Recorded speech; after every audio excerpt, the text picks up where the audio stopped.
नमः संस्कृता साथियों, मैं पुष्पा यादव आप सभी साथियों का अपने चैनल लक्ष्य संस्कृतम में हार्दिक स्वागत करती हूँ। साथियों, हम अध्ययन कर रहे हैं डॉक्टर बाबूराम सक्सेना की जो पुस्तक है संस्कृत व्याकरण प्रवेशिका, उसी के आधार पे कारक विचार। कारक विचार में साथियों हम कर्म कारक द्वितीय विभक्ति का अध्ययन कर रहे हैं और कर्म कारक द्वितीय विभक्ति में हमने कुछ सूत्रों का अध्ययन कर लिया है, जैसे दूरांतिक अर्थे षष्ट्यंतरस्याम, दूर आंतिक अर्थेभ्यो द्वितीय चा, ये सूत्र तक अध्ययन कर लिया था। और इसी में एक सूत्र हमने बताया था दूर आंतिक अर्थे षष्ठ्यंतरस्याम, ये षष्ठी विभक्ति के अंतर्गत सूत्र आता है, लेकिन फिर भी हमने इसको दोनों सूत्रों को एक जगह इसलिए बताया था कि जिससे आपको कन्फ्यूजन ना हो कि पंचमी और षष्ठी किस सूत्र के कारण लगती है, और जो है और उसमें दूरांतिक अर्थेभ्यो द्वितीय चा से द्वितीय तृतीय पंचमी और सप्तमी कहाँ लगती है।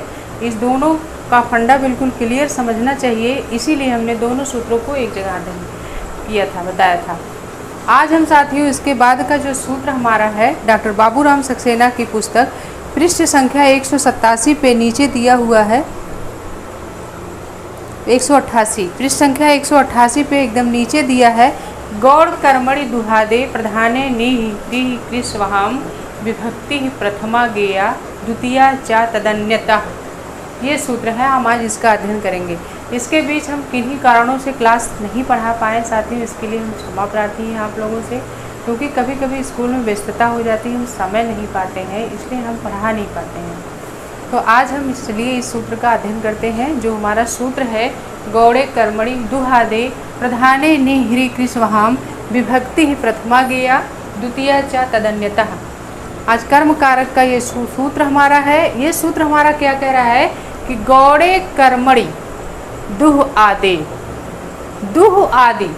दुह आदि जो धातुएं हैं उनके गौड़े कर्मणि, गौड़ कर्म में, और प्रधाने निह्री कृष्वहाम, निह्री कृष और वह धातु के प्रधान कर्म में विभक्ति प्रथमा गेया, प्रथमा विभक्ति गेया, प्रथमा विभक्ति समझना चाहिए, जानना चाहिए।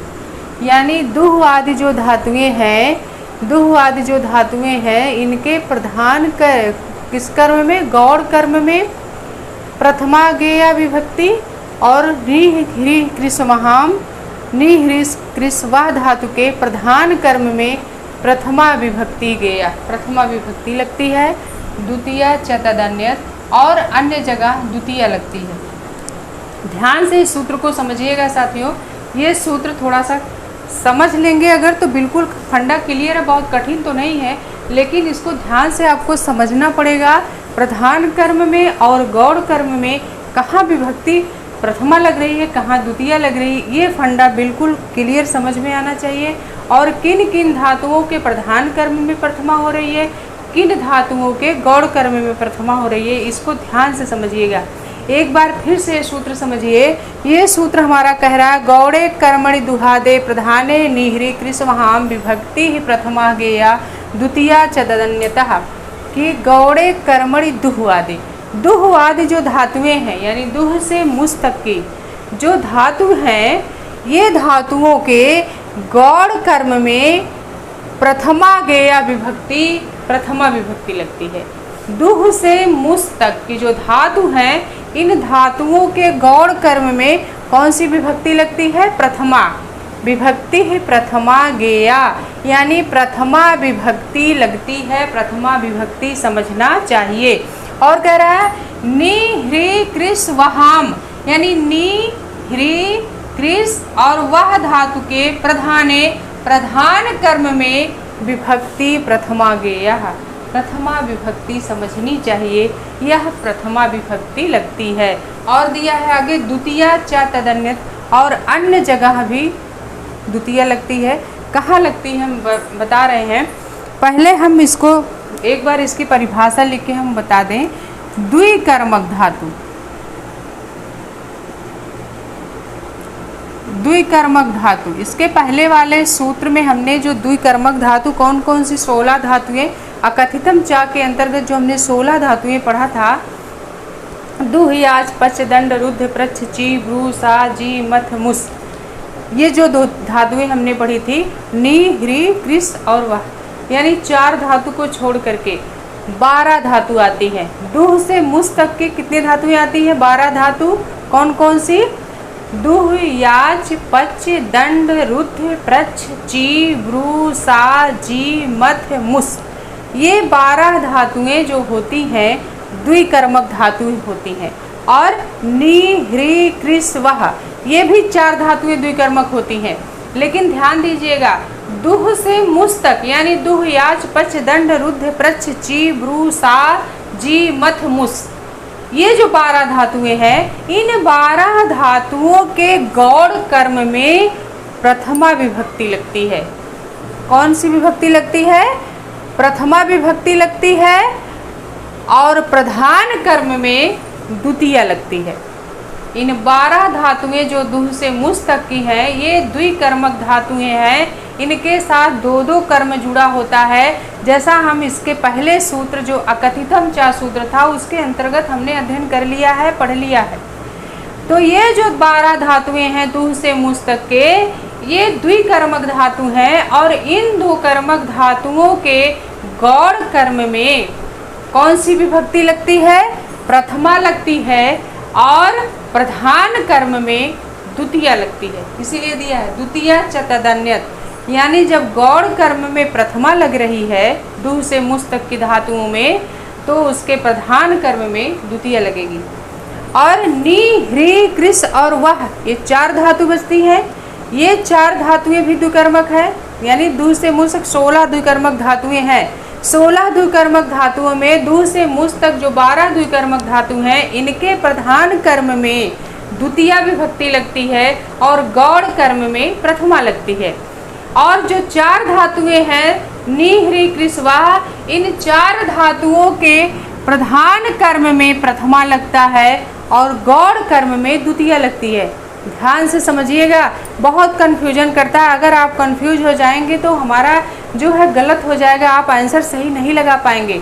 दुह से मुस तक जो ये 12 धातु द्विकर्मक हैं, ये 12 धातुएं द्विकर्मक जो हैं, इन दोनों ये 12 द्विकर्मक धातुओं के गौड़ कर्म में प्रथमा लगती है। कौन से कर्म में? गौड़ कर्म में। और प्रधान कर्म में द्वितीया लगती है। और जो 4 धातु नी, ह्री, कृस, वाह है, इन चारों धातुओं के प्रधान कर्म में प्रथमा लगती है और गौड़ कर्म में द्वितीया लगती है। आया समझ में? हम इसको लिख दे रहे हैं। द्विकर्मक धातुओं में कर्मवाच्य बनाने पर, द्विकर्मक धातुओं में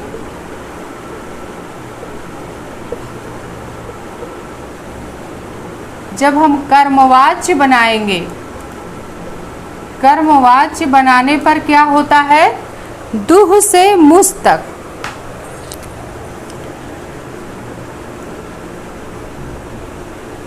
दुह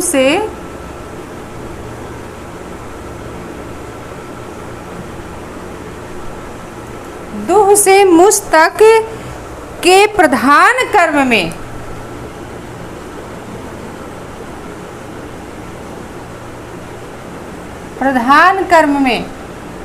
कौन सी विभक्ति होगी? द्वितीया।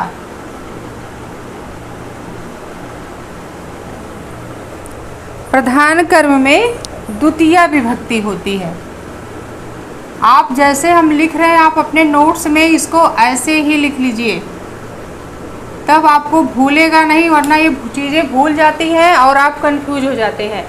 दुह से मुस तक के प्रधान कर्म में द्वितीया होती है। और क्या होता है? और निह से वाह तक के प्रधान कर्म में प्रथमा। नी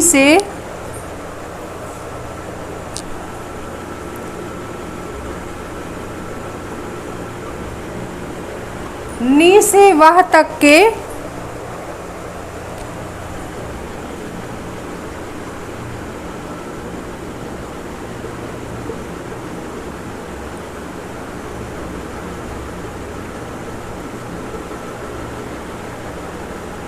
गौड़ कर्म में क्या होता है?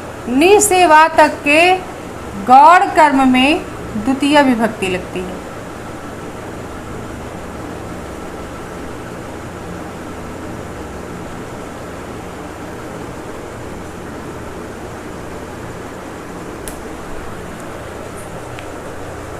दुह से मुस तक के प्रधान कर्म में द्वितीय विभक्ति लगती है और नी से वह तक के गौड़ कर्म में द्वितीय विभक्ति लगती है।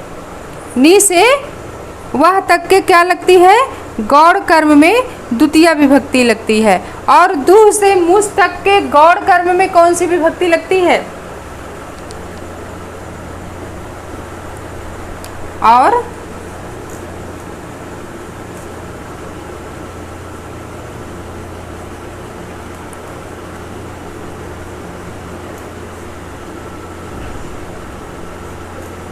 दुह से मुस तक के गौड़ कर्म में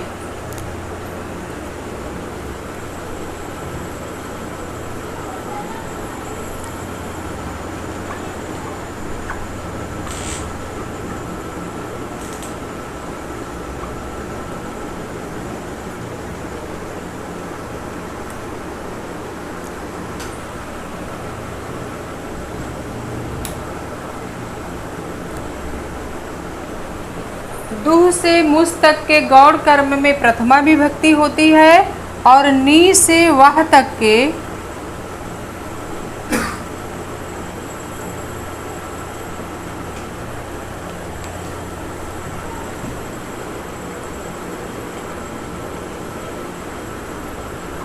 प्रधान कर्म में प्रथमा होती है।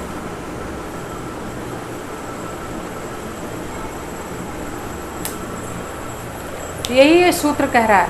ये सूत्र कह रहा है गौड़ कर्मणि दुहादे, यानी दुह से मुस तक के जो 12 धातुएं हैं इनके गौड़ कर्म में प्रथमा विभक्ति होती है।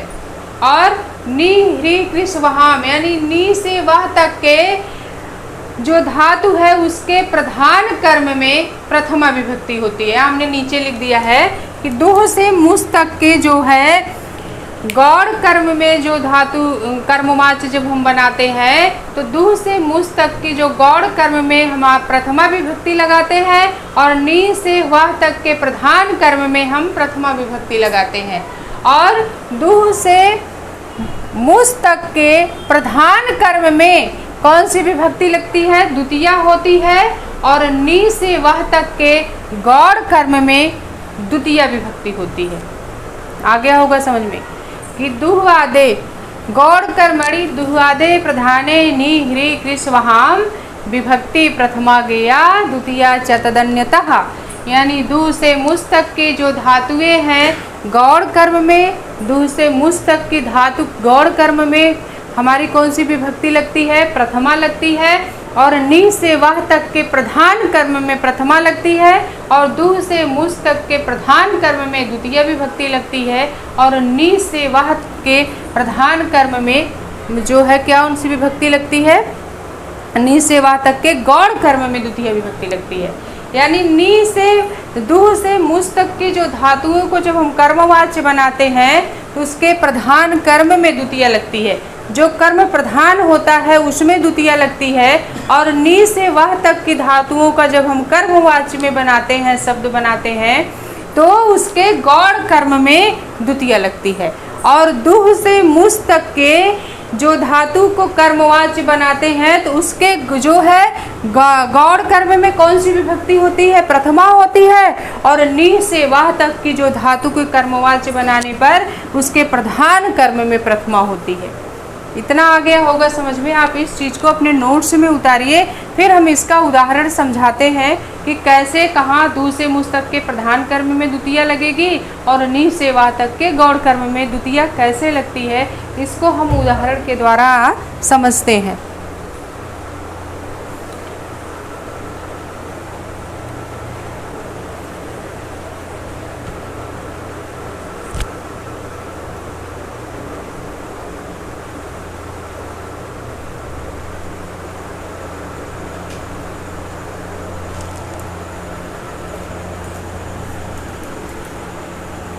जैसे इसके अंतर्गत हमारा दिया हुआ है वाक्य है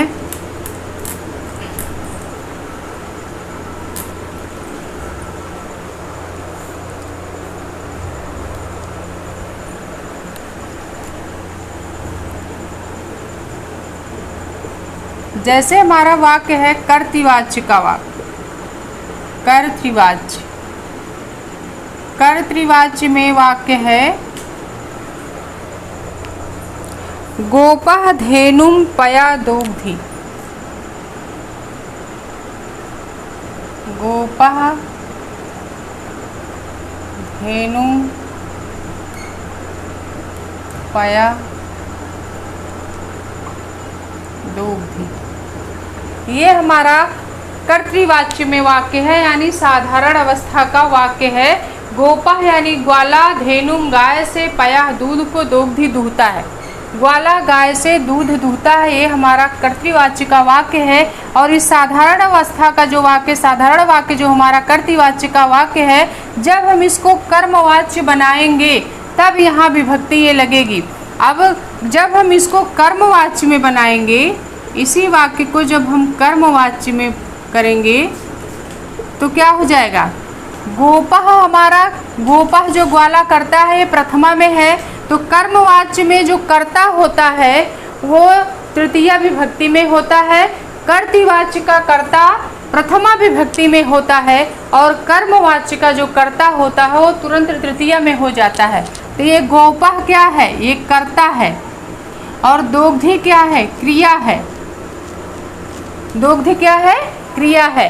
और इसका प्रधान कर्म क्या है? कर्ता का प्रधान कर्म क्या है? पयः है। पयः इसका कौन सा कर्म है? प्रधान कर्म है। और धेनु गाय कौन सा कर्म है? ये गौड़ कर्म है, गौड़ कर्म है। अब हम इसको जब कर्मवाच्य में बनाएंगे तो कर्मवाच्य में कर्तृवाच्य का जो कर्ता होता है वो प्रथमा में होता है, और कर्मवाच्य में जब हम उसको बनाएंगे तो तृतीया में हो जाएगा, गोपेन हो जाएगा। क्या हो जाएगा? गोपेन। अब गोपेन जो ग्वाले के द्वारा क्या किया जा रहा है? धेनु पयः दोग्धि, गाय से दूध दूहा जा रहा है। तो अब इसमें गाय जो हमारा है गौड़ कर्म है, पयः कैसा कर्म है? प्रधान कर्म है, और दोग्धि क्या है? क्रिया है। तो प्रधान कर्म क्या है? मुख्य कर्म हमारा दूध दूहना, दूध ही है। दूध किससे दूह रहा है? गाय से दूध दूह रहा है, तो गाय गौड़ हो गया। और प्रधान क्या है? जिसको कर्ता सबसे ज़्यादा चाहता है, जो उसका ईप्सित कर्म है, अभीष्ट कर्म जो होता है वही प्रधान कर्म होता है। और प्रधान कर्म में क्या होता है? कौन सी विभक्ति लगती है? तभी बता रहे हैं। तो ये जो कर्ता है ये हमारा साधारण दशा कर्तृवाच्य का कर्ता प्रथमा में है। जब हम कर्मवाच्य बनाएंगे तो इसको तृतीया में करेंगे तो गोपेन हो जाएगा। और ये सूत्र हमारा कह रहा है दुहवादि धातुएं, यानी दुह से मुस तक की जितनी द्विकर्मक धातुएं हैं उनका जो क्या होता है? गौड़ कर्म होता है, उसमें प्रथमा लगती है। तो दुह से मुस तक के जितनी धातुओं का गौड़ कर्म जो है उसमें प्रथमा लगती है। तो ये दोग्धि हमारा कौन सी धातु है? दुह धातु है। दुह धातु है दोग्धि। क्रिया दोग्धि जो है कौन सी धातु है? दुह धातु है। अब ये दुह धातु का जो कर्म क्या है? प्रधान गौड़ कर्म हमारा क्या है? गाय है। तो दुह धातु के गौड़ कर्म में कौन सी विभक्ति लगती है? प्रथमा लगती है। तो यहाँ जो गौड़ कर्म धेनु है, धेनु में द्वितीया विभक्ति लगी है, तो हम इस धेनु में जहाँ द्वितीया लगी है इसको हम प्रथमा में करेंगे तो धेनु हो जाएगा। क्या हो जाएगा? धेनु हो जाएगा। तो दूह से मुस तक के जो गौड़ कर्म होते हैं उसमें कौन सी विभक्ति लगती है? प्रथमा विभक्ति लगती है। तो यहाँ धेनु हो गया, प्रथमा में कर देंगे। और जो दुह से मुस तक का जो प्रधान कर्म होता है उसमें कौन सी विभक्ति लगती है? द्वितीया लगती है। तो पयः का पयः ही होगा, क्योंकि पयः पैसी पयांसी, पयः पैसी पयांसी नपुंसक लिंग में रूप चलता है। तो प्रथमा के एक वचन में भी पयः ही बनता है और द्वितीया में के एक वचन में भी पयः ही बनता है। तो यहाँ पयः का पयः ही होगा, क्योंकि यहाँ पयः प्रधान कर्म है और प्रधान कर्म होने के नाते यहाँ पयः में द्वितीया विभक्ति लगी हुई है। और धेनु कैसा कर्म है? कर्ता का गौड़ कर्म है। गौड़ कर्म कर्ता का होने के नाते इस धेनुम का धेनु हो गया है, प्रथमा विभक्ति लग गई है। किस सूत्र से? गौड़ कर्मणि दुह्यादे प्रधाने निह्री कृष्वहाम विभक्ति प्रथमा गेया द्वितीया च तदन्यतः। और दोग्धि क्रिया है, तो जब हम कर्मवाच्य में बनाते हैं, कर्तृवाच्य के वाक्य को जब हम कर्मवाच्य बनाते हैं तो हमारा जो क्रिया है वो आत्मनेपदी में चलेगा। तो दुह धातु में जब हम यत प्रत्यय जोड़ देंगे तो हमारा ये रूप क्या बन जाएगा? दुह्यते। क्रिया आत्मनेपदी में हो जाएगी। कर्मवाच्य का जो क्रिया होती है वो आत्मनेपदी में चलती है और आत्मनेपदी में होने के कारण दोग्धि ना होके दुह्यते बन जाएगा। ये भी दुह्यते लट लकार प्रथम पुरुष का एक वचन है और दोग्धि भी लट लकार प्रथम पुरुष का एक वचन है। यह परस्मैपदी में दोग्धि है और यहाँ दोग्धि परस्मैपदी में है जो क्रिया हमारा है, और यही क्रिया यहाँ जब आत्मनेपदी में होगा तो दुह्यते हो जाएगा, क्योंकि मूल धातु में यत प्रत्यय जोड़ दिया जाता है। आत्मनेपदी में जब हमारा वाक्य कर्मवाच्य में बनता है तो आत्मनेपदी में क्रिया जाती है, तो आत्मनेपदी में जब क्रिया जाएगी तो मूल धातु में यत प्रत्यय जोड़ दिया जाता है, तो यहाँ दोग्धि ना होके दुह्यते हो जाएगा। तो गोपेन धेनु पयः दुह्यते, ये हमारा कर्मवाच्य हुआ। यानी द्विकर्मक धातु में कर्मवाच्य बनाने पर कर्ती कैसे होगा कि जो दुह से मुस तक के जितनी द्विकर्मक धातुएं हैं उसके जो है गौड़ कर्म में प्रथमा लग जाती है और प्रधान कर्म में द्वितीय विभक्ति लग जाती है। तो यहाँ ये जो हमारा उदाहरण है दुह धातु, दुह धातु इसमें आ गई है। गोपः धेनु पयः दोग्धि, दुह धातु ये कर्तृवाच्य का वाक्य है, और जब हम इसी को कर्मवाच्य में बनाएंगे तो हमारा कर्मवाच्य में होने पर वाक्य बन गया गोपेन धेनु पयः दुह्यते। यहाँ धेनु है, यहाँ धेनु है, क्योंकि धेनु हमारा गौड़ कर्म है और दुह धातु के गौड़ कर्म में प्रथमा लग के धेनु हो गया। यहाँ पयः में प्रथमा ये प्रधान कर्म है, प्रधान कर्म होने के कारण जो है यहाँ प्रथमा लग गया है, लेकिन जब हम कर्मवाच्य बनाएंगे तो यहाँ पयः में द्वितीय लग गई है, क्योंकि कर्म पयः पैसी पयांश जो रूप हमारा चलता है वे जो है नपुंसक लिंग में चलता है। तो नपुंसक लिंग में रूप हमारा प्रथमा और द्वितीय में एक जैसा ही होता है, इसीलिए यहाँ भी पयः है और यहाँ भी पयः है। तो दुह धातु का जो गौड़ कर्म है उसमें प्रथमा लग गया और प्रधान कर्म में कौन सी विभक्ति लग गई? द्वितीय लग गई।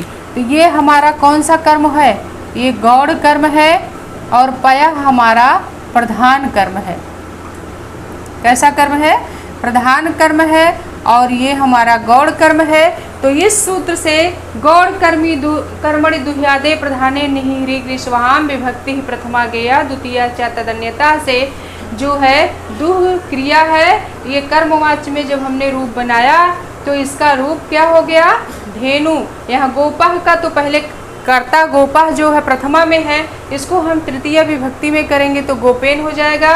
फिर धेनु इसका इस वाक्य का गौड़ कर्म है, गौड़ कर्म को हम प्रथमा में बदलेंगे। यहाँ द्वितीय, यहाँ गौड़ कर्म में द्वितीय विभक्ति लगी है, लेकिन जब हम कर्मवाच्य बनाए तो इस द्वितीय विभक्ति को प्रथमा में कर दिया, तो धेनु का धेनु हो गया, क्योंकि गौड़ कर्म में प्रथमा विभक्ति लगती है और प्रधान कर्म में द्वितीय लगती है। तो यहाँ प्रधान कर्म पयः में प्रथमा लगा है, लेकिन जब हम इस पयः को कर्मवाच्य में बदले तो ये प्रधान कर्म में द्वितीय हो गया, तो यहाँ भी पयः हो गया।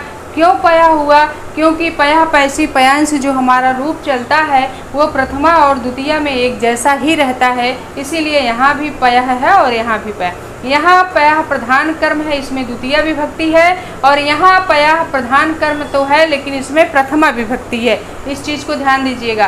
कर्तृवाच्य के जो है प्रधान कर्म में यहाँ प्रथमा लगा है और गौड़ कर्म में द्वितीय है, लेकिन जब हम कर्मवाच्य बना दिए तो इसके गौड़ कर्म में कौन सी विभक्ति लग गई? प्रथमा, और प्रधान कर्म में द्वितीय विभक्ति लग गई। दोग्धि क्रिया है, ये परस्मैपदी का रूप है और कर्मवाच्य बनाने पर क्रिया आत्मनेपदी में हो जाती है, तो मूल धातु में यत प्रत्यय जोड़ देने से क्रिया निकल के आ जाती है, तो दुह्यते हो जाएगा। दूसरा वाक्य इसी तरह से हमारा है। दूसरा वाक्य है देवाः समुद्रम सुधाम मनमथु। देवाः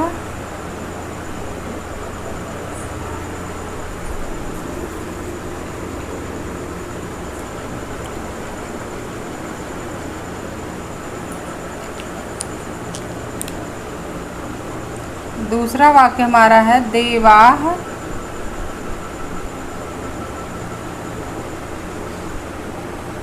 समुद्रम सुधा मनमथु।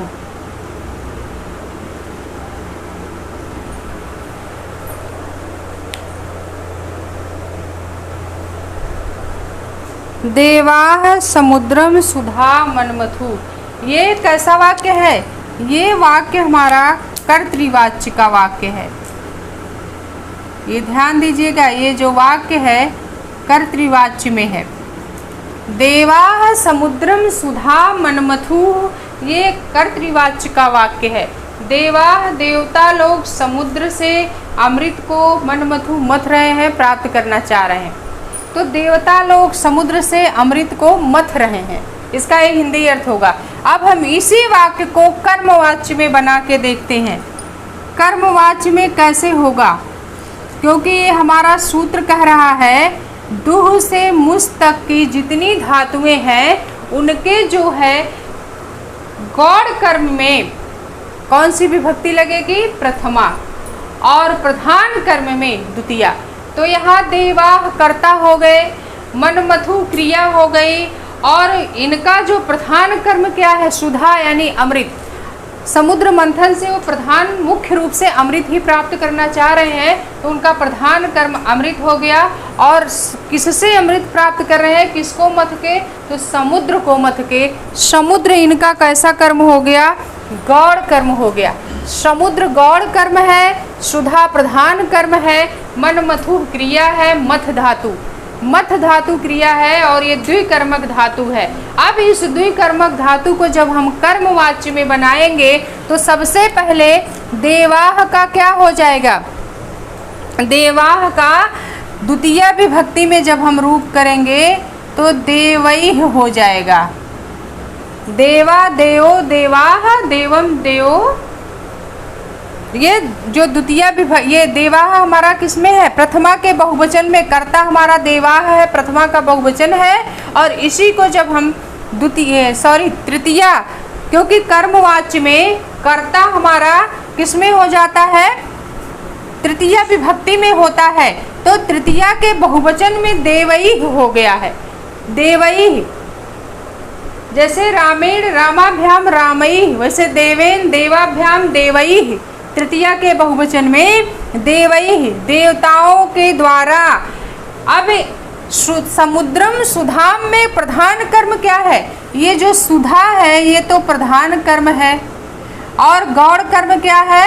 समुद्र है।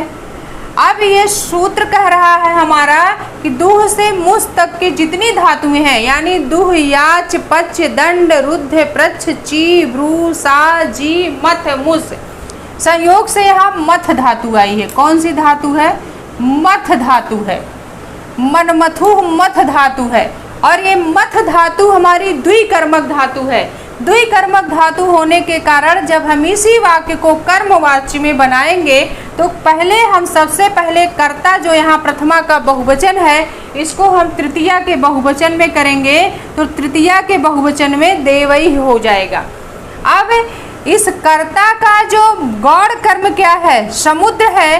तो ये सूत्र हमारा कह रहा है कि गौड़ कर्म में प्रथमा विभक्ति लगती है। तो यहाँ समुद्रम में द्वितीया है, तो हम इसको प्रथमा में करेंगे तो हमारा प्रथमा में क्या हो जाएगा? समुद्रः। क्या हो जाएगा? समुद्रम से हमारा समुद्र हो जाएगा। प्रथमा में हमारा समुद्रम क्या हो गया? समुद्र हो गया।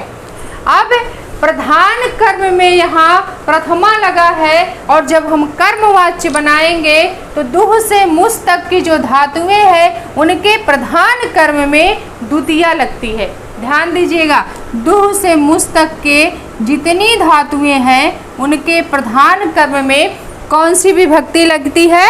द्वितीया लगती है और गौड़ कर्म में प्रथमा लगती है। अब हमें वाक्य कर्मवाच्य में बना रहे हैं तो देवाः का देवई हो जाएगा, तृतीया का बहुवचन। समुद्रम गौड़ कर्म है तो गौड़ कर्म में प्रथमा हो गया तो समुद्रा हो गया। सुधा प्रधान कर्म है, प्रधान कर्म में यहाँ सुधा में प्रथमा विभक्ति लगी है, लेकिन जब हम इसको सुधा कर्मवाच्य में बनाएंगे तो कर्मवाच्य के प्रधान कर्म में द्वितीया विभक्ति लग जाती है, तो यहाँ सुधाम हो जाएगा। और मन मथु का क्या हो जाएगा? मथ धातु में यत प्रत्यय जोड़ेंगे तो हमारा वाक्य बन जाएगा मथयते। क्या बन जाएगा? मथयते। देवई समुद्रः सुधाम मथयते। आ गया होगा आपके समझ में? ध्यान से समझिएगा। दुह से मुस तक की जितनी धातुएं हैं उनके जो है गौड़ कर्म में प्रथमा विभक्ति लग जाती है और प्रधान कर्म में द्वितीया विभक्ति लगती है। कब लगती है? जब हम वाक्य को कर्मवाच्य में बदलेंगे, कर्मवाच्य में बनाएंगे, तब लगती है। ध्यान दीजिएगा, जब हम वाक्य को कर्मवाच्य में बनाएंगे तब कर्ता के जो गौड़ कर्म है, कर्ता का जो गौड़ कर्म है उसमें प्रथमा लग जाएगी और जो प्रधान कर्म है उसमें द्वितीया लग जाएगी। तो हमारा वाक्य बना देवैः समुद्रः सुधाम मथयते। यहाँ मनमथु है प्रश्मयपदी, लेकिन जब आत्मनेपदी में रूप चलेगा तो मथ धातु में यत प्रत्यय जोड़ के मथयते बनेगा और आत्मनेपदे हमेशा कर्मवाच्य बनाने पर प्रयोग किया जाता है। तो कर्मवाच्य में हमारा वाक्य बना देवैः समुद्रः सुधाम मथयते। और संयोग से आपकी किताब में दुह धातु का उदाहरण है, मथ धातु का उदाहरण है और जो 12 धातुएं दुह से मुस तक है नहीं दिया है। लेकिन अगर ये 12 धातुएं आपको आ जाती हैं तो आप इतना ध्यान दीजिएगा, इन 12 धातुओं का जो प्रधान कर्म होता है कर्मवाच्य जब हम बनाएंगे तो उसमें द्वितीया लग जाएगी और जो गौड़ कर्म होता है उस गौड़ कर्म में प्रथमा विभक्ति लग जाती है।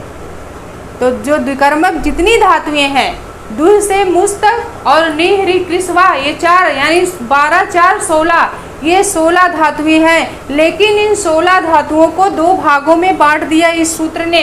ये सूत्र हमारा कह रहा है कि दुह से मुस तक के जो 12 धातुएं हैं इनके प्रधान कर्म में द्वितीया लगती है और गौड़ कर्म में प्रथमा विभक्ति लगती है। कब लगती है? जब हम वाक्य को कर्तृवाच्य से कर्मवाच्य बनाएंगे। और जब नी ह्री कृस वाह ये 4 धातु आएंगी तो वहाँ तुरंत विभक्ति बदल जाएगी गौड़ कर्म और मुख्य कर्म की। तब वहाँ जो प्रधान कर्म होगा उसमें प्रथमा लग जाएगी और जो गौड़ कर्म होगा उसमें द्वितीया लग जाती है। बस यही केवल फंडा आपको समझना है। अगर ये फंडा आपके समझ में आ गया तो ये सूत्र आपके समझ में आ जाएगा और ये उदाहरण कभी गलत नहीं होगा। और जब तक समझ में नहीं आएगा 100% ये उदाहरण गलत होने के चांस बनते हैं, अक्सर गलती लोग कर ही देते हैं। तो आप यहाँ बड़े ध्यान से बिल्कुल क्लियर समझिए कि जो दुह से मुस तक की जो धातुएं हैं उनके गौड़ कर्म में जब कर्मवाच्य बनाएंगे तो प्रथमा विभक्ति लग जाएगी और प्रधान कर्म में क्या लग जाएगी? द्वितीया विभक्ति लग जाएगी कर्मवाच्य बनाने पर।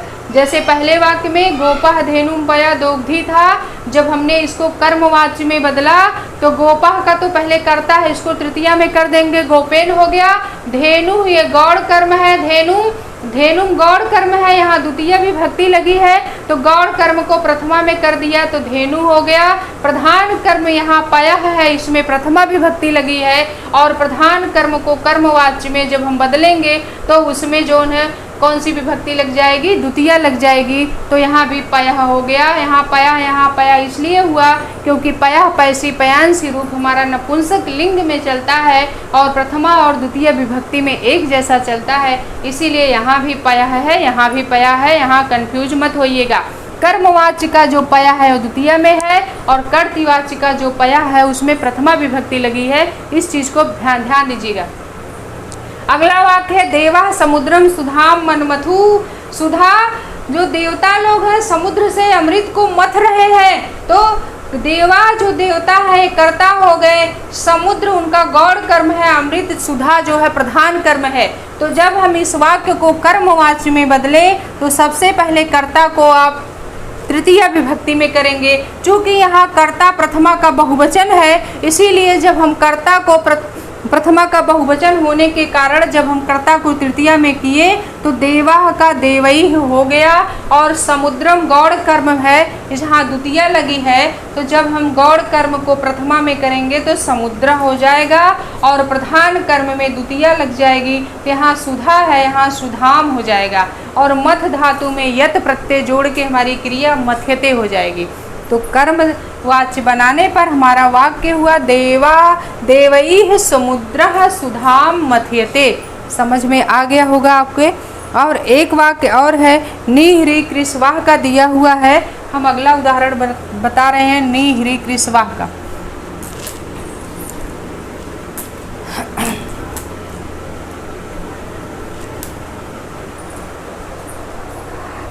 है ये वाक्य हमारा कर्तृवाच्य का है सो अजा।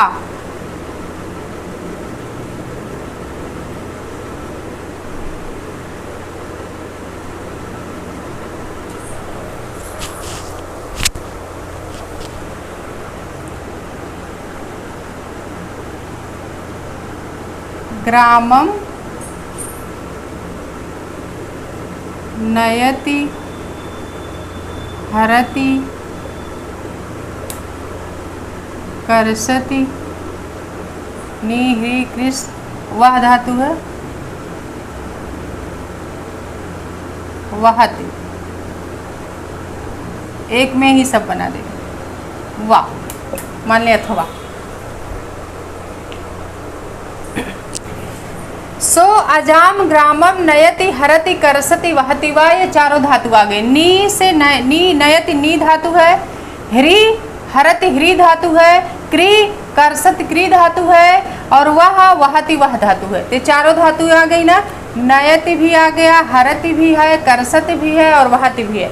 एक ही वाक्य में चारों धातुएं आ गई। नयति हरति करसति वहति वा का मतलब अथवा, यानी ये चारों धातुएं ये कर्तृवाची का वाक्य है। सो अजाम ग्रामम नयति हरति करसति वहति वा, वह बकरी को गांव से ले जा रहा है, अथवा हरण कर रहा है, अथवा खींच कर रहा है, अथवा ढो रहा है। सबका अर्थ है कि वह जो करता है कोई व्यक्ति, वह गांव से बकरी ले जा रहा है, गांव से बकरी को हरण कर रहा है, गांव से बकरी को खींच के ले जा रहा है, गांव से बकरी को ढो करके ले जा रहा है। ये इसका अर्थ हुआ। अब ये कर्तृवाच्य का वाक्य है। अब हम जब कर्तृवाच्य में नी ह्री कृस वा धातुओं को कर्मवाच्य में बदलेंगे तो ये सूत्र हमारा क्या कह रहा है कि नी ह्री कृस वा के प्रधान कर्म में प्रथमा विभक्ति लगेगी। अब तक हमने पढ़ा दुह आदि दुह मूस दुह आदि जितनी 12 धातुएं हैं इनके गौड़ कर्म में प्रथमा हो रही थी। अब नी ह्री कृस वा ये 4 धातुओं के प्रधान कर्म में प्रथमा होगी। ध्यान दीजिएगा उल्टा, यानी जब द्विकर्मक धातुओं से हम कर्मवाच्य बनाएंगे तो जो 12 धातुएं दूह से मुस तक के हैं इनके गौड़ कर्म में प्रथमा लगती है, और नी ह्री कृस वा इन 4 धातुओं के प्रधान कर्म में प्रथमा लगेगी। उल्टा हो जाएगा। और दूह से मुस तक के जो प्रधान कर्म है कर्मवाच्य जब बनाएंगे तो उसमें द्वितीया लगती है, और नी ह्री कृस वा के गौड़ कर्म में द्वितीया लगेगी। बस यही अंतर आप सगम अगर समझ गए तो आपका उदाहरण कभी गलत नहीं होगा। ये सूत्र समझ में आ गया 100%। अब यहाँ है सो अजाम ग्रामम नयत, यानी वह अजा यानी बकरी को गांव से ले जा रहा है। तो यह सो जो है यहाँ कंफ्यूज मत होइएगा, ये सो जो है वास्तव में सह है। ये वास्तव में क्या है? सह है, वह। यहाँ सो लिखा तो यहाँ विसर्ग का क्या हो जाता है? सा, और इस सा का क्या हो जाता है? रा, और इस रा का क्या जाता है? ऊ, और इस ऊ को ओ, विसर्ग संधि में। इतने ये विसर्ग इतनी तरह से बदलता है। विसर्ग का पहले सा होगा, सा का फिर रा होगा, रा का फिर ऊ होगा, ऊ का फिर ओ हो जाता है। गुण संधि का नियम लग जाता है लास्ट में, और फिर पूर्व रूप संधि हो करके अजा का जो अजा है ये वास्तव में सह अजाम है। और यही विसर्ग का सा साकारा रा का उ का ओ हो गया, तो ये विसर्ग का ओ हो गया, तो सा ओ। और इसके बाद अजाम का जो ए आ है ये पूर्व रूप हो जाएगा और हमारा वाक्य बन जाएगा सा में ओ जोड़ दो तो सो हो जाएगा। आ का पूर्व रूप होके आगे जाम जुड़ जाएगा, सो अजाम, ये यहाँ बना है। इसलिए यहाँ कंफ्यूज बिल्कुल मत होइएगा, विसर्ग संधि का नियम लग गया। इस विसर्ग संधियों को, सारी संधियों को हम पढ़ा चुके हैं। आप हमारे वीडियो को आप यूट्यूब में देख सकते हैं। विसर्ग संधि के सारे नियम हमने बताए हैं कि विसर्ग का सा साकारा रा का उ का ओ, फिर पूर्व रूप संधि का नियम कैसे लगता है, हमने सब पढ़ा दिया है। तो यहाँ ये जो है सह कहिए या सो कहिए, बात एक है, बिल्कुल कंफ्यूज नहीं होना है, गलत नहीं करिएगा, ये सह ही है। अब सा अजाम ग्रामम नयति हरति करसति वा ये कर्तृवाची का वाक्य है। और जब हम यहाँ सारी धातुएं नी ह्री कृस वा ये चारों धातुएं आ गई हैं और ये चारों धातुएं द्विकर्मक है। अब इन द्विकर्मक धातुओं को जब हम कर्मवाची में बदलेंगे तो इसके प्रधान कर्म में कौन सी विभक्ति लग जाएगी? प्रथमा। प्रधान कर्म में कौन सी विभक्ति लग जाएगी? अब यहाँ पहले ये देखिए कि कौन सा प्रधान कर्म है और कौन सा गौण कर्म है। तो क्या प्रधान कर्म कौन है? सा माने वह जो करता है, अजा यानी बकरी को, ग्रामम माने गांव में, नयति ले जा रहा है, ले जाने का काम कर रहा, हरण करने का काम कर रहा, खींचने का काम कर रहा, वहन करने का काम कर रहा। ये तो क्रिया हो गई चारों धातुएं। अब मुख्य रूप से कहाँ ले जा रहा है बकरी को? तो गांव ले जा रहा है, तो गांव इसका प्रधान कर्म हो गया। व्यक्ति का प्रधान कर्म क्या है? बकरी को ले जा रहा है, लेकिन कहाँ ले जा रहा है? गांव में ले जा रहा है, गांव को ले जा रहा है, इसलिए गांव प्रधान कर्म हो गया। और जो अजा है ये बकरी हमारा कौन सा कर्म हो जाएगी? गौड़ कर्म। ये बकरी यानी अजा हमारा गौड़ कर्म, ग्रामम हमारा प्रधान कर्म हो गया। अब हम इसी वाक्य को जब कर्मवाच्य में बदलेंगे तो सह का सह प्रथमा विभक्ति में है और इसको हम पहले कर्मवाच्य में जो कर्ता होता हो तृतीया में हो जाएगा। तो तृतीया के एक वचन में क्या हो जाएगा? तेन। सह तौते तम तौतान तेन ताभ्याम तई, तो तेन हो गया तृतीया के एक वचन में, क्योंकि यहाँ कर्ता सह प्रथमा का एक वचन है, इसीलिए कर्ता तेन तृतीया का एक वचन हो गया। अब देखिए, ध्यान दीजिएगा, ये नयति हरति करसति वा नी ह्री कृस वह, ये चारों धातुओं का जो प्रधान कर्म होता है उसी में कौन सी विभक्ति लगती है? प्रथमा। और गौड़ कर्म में कौन सी विभक्ति लगती है?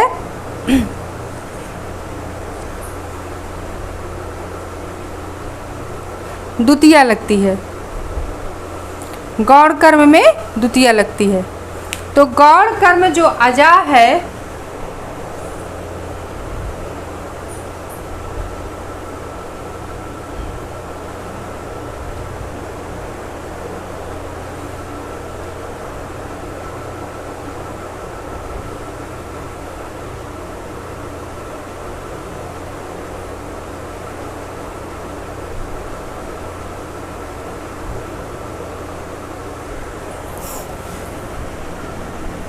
यहाँ गलत हो, अजाम नहीं अजा, ये प्रथमा में है। तो यहाँ गौड़ कर्म के जो प्रधान कर्म है इसका गौड़ कर्म है नी ह्री कृस वह। इन चार धातुओं का जो गौड़ कर्म है उस गौड़ कर्म में कौन सी विभक्ति लगेगी? द्वितीया लगेगी। तो क्या हो जाएगा? अजाम। गौड़ कर्म में द्वितीया हो गई और प्रधान कर्म में प्रथमा हो जाएगा, तो ग्रामम। ग्रामम ही होगा, क्योंकि ग्राम का जो रूप चलता है ना, ये भी पया पैसी पयांश की तरह ग्रामम ग्रामे ग्रामाणी, ग्रामम ग्रामे ग्रामाणी रूप नपुंसक लिंग में ही चलता है। तो इसीलिए यहाँ भी ग्रामम है, यहाँ भी ग्रामम है, क्योंकि दोनों नपुंसक लिंग में प्रथमा विभक्ति और द्वितीय विभक्ति में जो रूप होते हैं तीनों वचनों में एक जैसे चलते हैं। इसीलिए यहाँ ग्रामम में यहाँ कर्तृवाच्य के कर्ता का जो प्रधान कर्म ग्रामम है उसमें प्रथमा है, ध्यान दीजिएगा। और यहाँ जो ग्रामम है इसमें द्वितीया है, क्योंकि यहाँ कर्मवाच्य में हम बना रहे हैं तो यहाँ कर्मवाच्य का जो प्रधान कर्म है इसमें द्वितीया हो गई, और यहाँ कर्मवाच्य के प्रधान कर्म में प्रथमा है। तो अजाम ग्रामम क्या हो जाएगा, नयति। नी धातु में यत प्रत्यय जोड़ेंगे तो नियते हो जाएगा। क्या हो जाएगा, नियते ह्रियते। ह्री धातु में यत प्रत्यय जोड़ेंगे तो ह्रियते। और आगे क्या है, कृष धातु। कृष धातु में यत प्रत्यय जोड़ देंगे तो हमारा वाक्य क्या बन जाएगा, कृष्यते। और वह धातु में यत प्रत्यय जोड़ देंगे तो हमारा क्या वाक्य बन जाएगा, उह्यते बन जाएगा। यहाँ संप्रसारण हो जाएगा, उह्यते।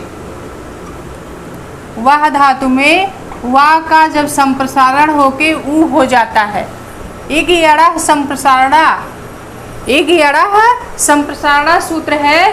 तो या वा रा का ई उ री हो जाता है, संप्रसारण संज्ञा हो जाती है। तो ई का या हो जाता है, ऊ का वा हो जाता है यड़ संधि में। तो यहाँ उसी का यड़ का उल्टा होता है संप्रसारण संज्ञा में। तो या वा रा का क्या हो जाएगा, या का ई, वा का ऊ, रा का री, और री क्या हो जाता है, ला, उल्टा हो जाता है, संप्रसारण में उल्टा होता है। तो इसीलिए जो मूल धातु है यहाँ, वह धातु, वह जो धातु है वह, इस वह धातु का जो वाह है, इसी वाह का संप्रसारण होके ऊ हो गया है, और हा ऊह हो गया। ऊह धातु में यत प्रत्यय हमने जोड़ दिया तो ये हमारा शब्द क्या बन गया, ऊह यते, उह्यते बन गया। यही बना है, उह्यते, उह्यते वा। तो ये हो गया कि नी से वह तक के जो गौड़ कर्म है उसमें कौन सी विभक्ति यहाँ लगी है, द्वितीया लगी है। और नी से वह तक के प्रधान कर्म में प्रथमा लगी है। यहाँ प्रधान कर्म जो है इसमें द्वितीया विभक्ति है। इस प्रधान कर्म में कौन सी विभक्ति है, द्वितीया का एक वचन है, और यहाँ प्रधान कर्म में प्रथमा का एक वचन है। ध्यान दीजिएगा, नी से वह तक की जो धातुएं हैं इनके प्रधान कर्म में प्रथमा होती है, और दुह से मुस तक की जो धातुएं हैं जब हम कर्मवाच्य बनाएंगे तो प्रधान कर्म में द्वितीया होती है। और यहाँ नी से वह तक की जो धातु गौड़ कर्म में द्वितीया लगी है, और वहाँ जो है दुह से मुस तक के गौड़ कर्म में प्रथमा विभक्ति लगती है। बस इसी चीज़ को आपको ध्यान रखना है, ये चीज़ आप कंफ्यूज नहीं होंगे। अगर यहाँ कंफ्यूज हो गया तो वाक्य आपका गलत हो जाएगा, ये सूत्र आपको समझ में नहीं आया इसका मतलब, तो आपको फिर से पढ़ना पड़ेगा। तो ये हमारा वाक्य है, ये सो अजा ग्रामम नयति हरति कर्षति वाहत को जो हमने कर्मवाच्य में बनाया तो कर्ता जो है यहाँ प्रथमा का एक वचन है, तो यहाँ कर्मवाच्य में कर्ता तृतीया विभक्ति में जाएगा तो कर्ता प्रथमा तृतीया के एक वचन में हो गया। और अजा इसका गौड़ कर्म है, तो ह्री नी ह्री कृष वह के गौड़ कर्म में द्वितीया लगती है, तो यहाँ जो है गौड़ कर्म में द्वितीया हो गई, अजा का अजाम हो गया। और प्रधान कर्म में प्रथमा द्वितीया लगी है यहाँ, तो यहाँ प्रधान कर्म में प्रथमा लग गई है, यानी गौड़ कर्म में द्वितीया, प्रधान कर्म में प्रथमा, और आगे यत प्रत्यय जोड़ के नी धातु में यत जोड़ेंगे तो नियते हो जाएगा, ह्री धातु में यत जोड़ेंगे तो ह्रियते हो जाएगा, कृष धातु में यत प्रत्यय जोड़ेंगे कृष्यते हो जाएगा, वह धातु में यत प्रत्यय जोड़ेंगे तो उह्यते हो जाएगा। आ गया होगा समझ में आपके। तो ये रहा हमारा आज का सूत्र, जो सूत्र हमारा कह रहा है गौड़ कर्मणि दुह्यादे प्रधाने नी ह्री कृष्वहाम विभक्ति ही प्रथमा गेया द्वितीया च तदन्यतः। तो आज के लिए इतना ही साथियों। ये जो सूत्र हमने आज पढ़ाया है इसको आप अपने नोट्स में, हम जैसे पढ़ाते चलें वैसे आप लोग अपने नोट्स में उतारते चलिए और उसको खूब प्रैक्टिस करिए। और अगर नहीं समझ में आता है तो आप हमसे कमेंट करके पूछ सकते हैं, हम फिर से उस सूत्र को पढ़ाने की कोशिश करेंगे और अच्छे ढंग से बताने की कोशिश करेंगे और सरल तरीके से बताएंगे जिससे आप लोग समझ में आ जाए आप लोगों के। तो आज के लिए इतना ही साथियों, फिर हम आपसे अगली कक्षा में मिलेंगे। तब तक के लिए नमो नमः, नमः संस्कृत।